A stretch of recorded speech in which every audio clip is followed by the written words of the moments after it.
My name is Christina Tortolani, and I'm thrilled to be speaking about Bryant's inaugural doctoral program in clinical psychology. Our program is being developed and taught by practicing psychologists who are leaders in their field and understand the critical needs of our community.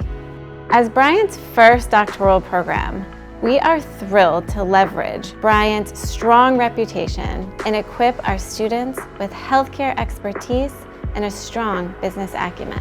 What defines this program is that we follow a practitioner-based learning model. This means our students will be well-trained in evidence-based approaches. Students can tailor their experience to pursue a generalist track or choose to specialize in child and adolescent psychology or health psychology.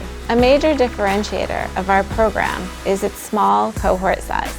This enables our faculty and clinical supervisors to offer personalized mentorship opportunities. Because of this, our students will engage in interdisciplinary collaborations and community-based research projects. And at the heart of our program, we promote self-reflection, self-awareness, and cultural humility. This is an exciting time for Bryant because we are building a program for the next generation of dedicated, compassionate, and skilled psychologists. Join us and make your mark as we shape the future of psychology together.